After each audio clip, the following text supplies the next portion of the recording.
very warm welcome to all the students, and today we are going to start our new chapter, Bringing Up Curry. So, this is the first part of the chapter, Bringing Up Curry. करी एक हाथी की कहानी, एक छोटे से हाथी की कहानी है। वो किस तरह से बड़ा हो रहा है, क्या करना उसको पसंद है, और वो एक बच्चे को डूबने से बचाता है। तो आइए हम जानते हैं स्टोरी के अंदर करी के बारे में। Curry the elephant was 5 months old when he was given to me to take care of. I was 9 years old and I could reach his back if I stood on tiptoe. He seemed to remain that high for nearly 2 years. We grew together. That is probably why I never find out just how tall he was. करी जो कि एक हाथी था, 5 साल का बच्चा था जब वो मुझे दिया गया था देखभाल करने के लिए। मैं उस समय 9 साल का था और मैं अगर अपने पंजों पर खड़ा हो जाता था तो मैं उसके बैक तक ही पहुंच पाता था, और वो लगभग 2 साल तक इतना ही हाइट का रहा और हम साथ साथ बड़े हुए। शायद इसीलिए मुझे कभी भी ये महसूस नहीं हुआ कि वो कितना बड़ा है, क्योंकि मैं पहले से जानता था। और वो एक पेविलियन में रहा करता था, under a thatched roof which rested on thick 3 stumps so that it could not fall in when Curry bumped against the poles as he moved about. एक उस पर थैच लगा हुआ था, पेविलियन के अंदर रहा करता था। एक उसके लिए शेड बनाया गया था जो 2-3 बल्लियों पर टिका हुआ था, ताकि वो यहाँ वहाँ जब उनसे टकराए तो गिर ना जाए। One of the first things Curry did was to save the life of a boy. पहली चीज़ जो करी ने की वो एक बच्चे की जान बचा कर की। Curry did not eat much, but the nevertheless needed 40 pounds of twigs a day to chew and play with. Curry ज़्यादा खाता नहीं था, बल्कि वो उसको ज़रूरत पड़ती थी लगभग 40 पाउंड्स टहनियों की, जो वो एक दिन में खाता था, जिनको चबाता था, उनसे खेलता था। Every day I used to take him to the river in the morning for his bath. हर सुबह मैं उसको नदी किनारे नहलाने के लिए ले जाता था। He would lie down on the sand bank while I rubbed him with the clean sand of the river for an hour. वो वहाँ जो नदी का जो रेतीला किनारा था वहाँ लेट जाता था और लगभग 1 घंटे तक मैं उसकी जो बैक थी उसको मैं साफ़ किया करता था। After that he would lie in the water for a long time. उसके बाद वो एक लंबे समय तक पानी में रहता था। On coming out his skin would be shining like ebony and he would squeal with pleasure as I rubbed water down his back. अब उसके बाद वो क्या करता था, वो उसके बाद जब बाहर आता था तो उसकी जो स्किन थी वो इबोनी की तरह शाइन करती थी और वो स्क्वील करता था मज़े में आकर के, जैसे ही मैं उसके बैक के नीचे के हिस्से को रगड़ता था। Then I would take him by the ear because that is the easiest way to lead an elephant and leave him on the edge of the jungle while I went into the forest to get some luscious twigs for his dinner. उसके बाद मैं उसको कान से पकड़ करके उसको जंगल में ले जाता था। ये सबसे आसान तरीका था किसी भी एलिफेंट को लीड करने का। और जब तक मैं जंगल में उसके लिए डिलीशियस यानी कि लशस ट्विग्स ढूंढता था, बहुत ही लजीज ट्विग्स ढूंढता था, खाने में डिलीशियस ट्विग्स ढूंढता था, तब तक वो जंगल में घूमा करता था। One has to have a very sharp hatchet to cut down these twigs. और इन झाड़ियों को, इन टहनियों को काटने के लिए किसी के पास बड़ी शार्प कुल्हाड़ी होनी चाहिए। It takes half an hour to sharpen the hatchet because if a twig is mutilated an elephant will not touch it.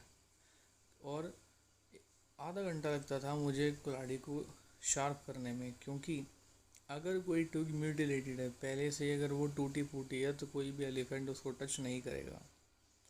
It was not an easy job to get twigs and saplings for curry. Curry के लिए saplings और twigs को ढूंढना बड़ा आसान काम नहीं था. I had to climb all kinds of trees to get the most delicate and tender twigs. और उसके लिए हर तरह की जो डेलिकेट और टेंडर ट्विग्स थी उनको ढूंढना बड़ा मुश्किल काम था. मुझे पेड़ों पर चढ़ना पड़ता था, हर तरह के पेड़ पर. As he was very fond of the young branches of the banyan tree which grows like a cathedral of leaves and branches, I was gathering some on a spring day in March when I suddenly heard Curry calling to me in the distance. ये spring day की बात है, मार्च के एक दिन spring day की बात है कि जब मैं उसके लिए जो बनियन ट्री था, जो बरगद का जो पेड़ था, मैं उसकी ब्रांचेस उसके लिए इकट्ठी कर रहा था, तो सडनली उसने मुझे एक डिस्टेंस से बुलाया. As he was still very young, चूँकि वो अभी जवान ही था, वो काफ़ी छोटा था. The call was more like that of a baby than elephant. तो उसकी जो आवाज़ थी वो एक एलिफेंट के बजाय एक बच्चे की जैसी लगती थी.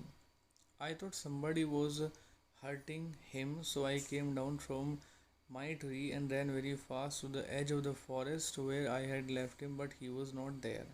मुझे ऐसा लगा कि शायद कोई उसको परेशान कर रहा था, इसलिए मैं पेड़ से उतरकर उस जंगल के किनारे तक पहुंचा जहाँ मैं उसको छोड़ा था, लेकिन वहाँ वो नहीं था. आई लुक्ड ऑल ओवर, मैंने हर जगह देखा, but I could not find him, लेकिन वो मुझे नहीं मिला. तब मैं पानी के किनारे तक गया. And I so black something struggling about its surface. तब मैंने देखा कुछ काला सा अपने सरफेस के ऊपर स्ट्रगल कर रहा है. Then it rose higher and it was the trunk of my elephant. तब ये ऊपर उठा और मैंने देखा कि ये मेरे हाथी की सूंड थी. I thought he was drowning. मुझे ऐसा लगा वो डूब रहा था. I was helpless because I could not jump into the water and save the 400 pounds of him since he was much higher than I. मैं बड़ा हेल्पलेस था क्योंकि मैं नदी के अंदर कूदकर उसकी जान बचा नहीं सकता था, क्योंकि उसका जो वज़न था लगभग 400 पाउंड के लगभग था और वो मुझसे दुगना ऊंचा था. But I saw his back rise above the water and the moment he caught my eye he began to trumpet and struggle up to the shore. लेकिन मैंने देखा कि उसकी जो बैग थी वो पानी से ऊपर उठी और उस क्षण उसने मेरी नज़र, जो दृष्टि थी, वो अपनी तरफ खींच ली. उसने चिंगाड़ना शुरू किया और उसने किनारे तक आने का संघर्ष किया.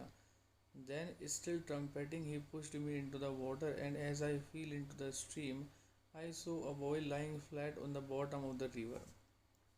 अब वो लगभग वो अब भी चिंगाड़ रहा था और उसने मुझे पानी के अंदर पुश किया और मैंने महसूस किया वहाँ स्ट्रीम के अंदर कि एक बच्चा जो रिवर का बॉटम था उस पर फ्लैट लेटा हुआ है.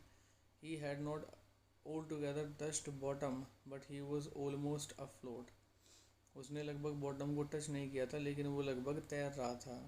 आई came to the surface of the water to take my breath and there Kari was standing.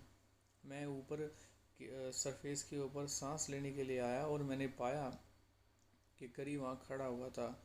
His feet planted in the sand bank and his trunk stretched out like a hand waiting for mine. उसने जो अपने feet थी उनको sand bank में plant किया हुआ था, टिकाया हुआ था, और उसकी जो सूंड थी वो मेरे लिए एक हाथ की तरह इंतज़ार कर रही थी. I dived down again and pulled the boy off the body of the drowning boy to the surface, but not being a good swimmer, I could not swim ashore and the slow current was already dragging me down. अब मैंने दोबारा पानी के अंदर dive लगा दिया और जो उस बच्चे की जो बॉडी थी वो सरफेस पर खींचने लगा, बट मैं एक अच्छा स्विमर नहीं था और मैं किनारे तक नहीं तैर सका, इसलिए जो उसकी स्लो करंट था, धारा जो थी उसकी, वो मुझे नीचे खींच रही थी. So this is all for now and I will be meeting with you in our next video with the second part of the chapter upbringing the curry. Till then, thank you.